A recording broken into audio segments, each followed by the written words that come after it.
Շնորհակալություն։ Պարոն Կարապետյան, ընտրությունների մոտենալուն զուգահեռ հասարակության մեջ քաղաքական դաշտում խոսույթը սրվում է եւ ստանում է բացասական երանգներ։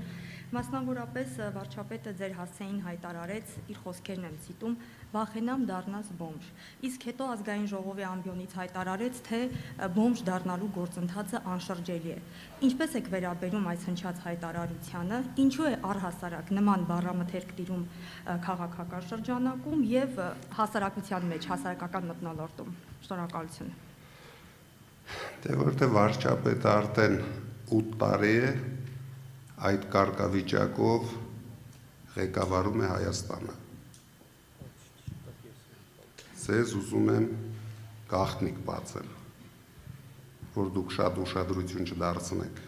վարչապետի ասածներին։ Վարչապետը անցյալ տարի երբ գնացել էր Չինաստան, դուք գիտեք, այնտեղ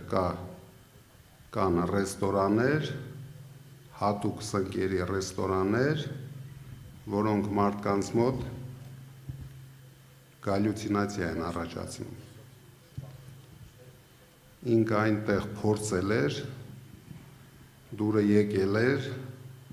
եւ իմ ինֆորմացիայով մոտարապես 1 տոննա հետը առել բերել է Հայաստան։ Դրա համար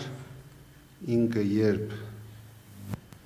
բարձրանում է կառավարության ամբիոն, կառավարությունում լրագրողների հետ հանդիպման ժամանակ, ազգային ժողովում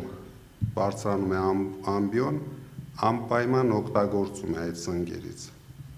Եվ իր կյանքի երազները, ինչ երազ տեսնում է, երազում է,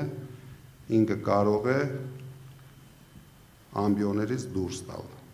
Դա ընդհանուր այդ սնկերի հիվանդությունն է։ Այսինքն ոչ թե հիվանդություն է,